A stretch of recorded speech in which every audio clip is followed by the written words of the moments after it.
9h, Europe 1 matin. L'édito politique, tous les jours à 8h-10 sur Europe 1. Bonjour Judith Weintraub. Bonjour Alexandre, bonjour Ombline. Dans son prochain numéro, le Figaro Magazine publie en exclusivité les bonnes feuilles du livre de Sarah Knafo, Le casse du siècle, livre consacré au gaspillage de l'argent public. Alors d'après vous, Judith, ce livre pourrait bien susciter un électrochoc dans la campagne présidentielle sur un sujet aussi rebattu. Vous y croyez vraiment ? Ce qu'a dit Éric Zemmour en 2022 sur les dangers d'une immigration en roue libre ou sur l'expansion d'une pratique de l'islam incompatible avec notre mode de vie n'était pas non plus d'une folle originalité. Il suffisait d'avoir des yeux et des oreilles et un peu d'honnêteté intellectuelle pour le voir. Comment a-t-il réussi à mettre ces questions au cœur du débat alors qu'à peu près tous les autres candidats relativisaient leur importance, y compris Marine Le Pen sur l'islamisme, voire les évacuaient purement et simplement ? Eh bien, en parlant de la réalité telle que les Français la vivent, ou en tout cas une grande majorité d'entre eux, et surtout en nommant ce qui est le vrai enjeu, la survie de notre identité. D'ailleurs, 5 ans après, de la nouvelle France souhaitée par Jean-Luc Mélenchon à l'autre France défendue par Bruno Le Maire, notre identité est toujours le sujet central. Mais les candidats à la présidentielle n'ont quand même pas attendu Sarah Knafo pour admettre l'état calamiteux de nos finances publiques. Oui, même le gourou de la France insoumise a reconnu que notre dette posait un problème, en proposant d'ailleurs une solution magique, l'annuler. Vous la voyez ? Abracadabra, vous ne la voyez plus. D'autres candidats moins créatifs suggèrent de faire plutôt des économies sur nos dépenses sociales, sur les agences d'État inutiles ou sur l'immigration.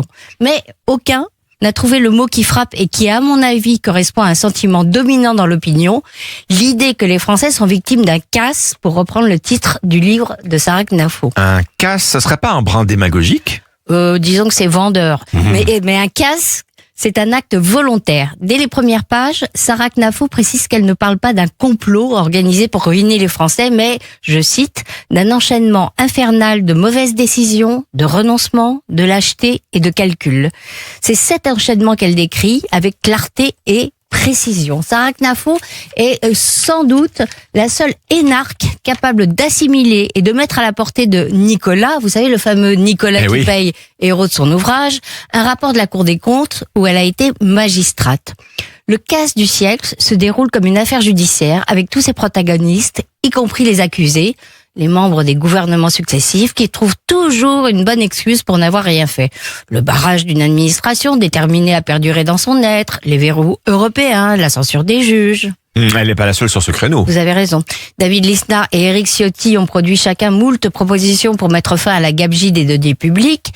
Gabriel Attal a été la cible de tirs croisés de Jean-Luc Mélenchon et de Dominique de Villepin, titre de gloire, pour avoir annoncé que s'il était élu, il appliquerait un spoil system à la française en nommant à la tête des grandes administrations des fonctionnaires disposés à appliquer le projet choisi par les électeurs et pas un membre des Phrygiens qui œuvrent pour la France insoumise dans les ministères, comme on l'a découvert ce week-end.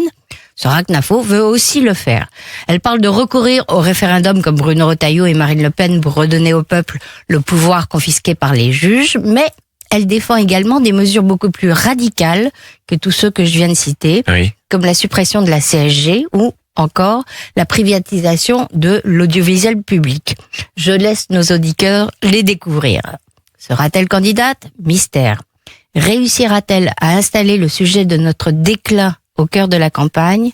Qu'on soit pour ou contre ce qu'elle propose, on ne peut que l'espérer. Votre édito politique sur Europe 1, Judith Weintraub, merci à vous. La une du Figaro ce mardi matin, tiens, Christophe Bordet vous en parlait, toujours plus de policiers victimes de violences, une haine anti-flic qui suscite l'inquiétude et la colère des policiers. Nous sommes le mardi 25 août, il est 8h-5, Alexandre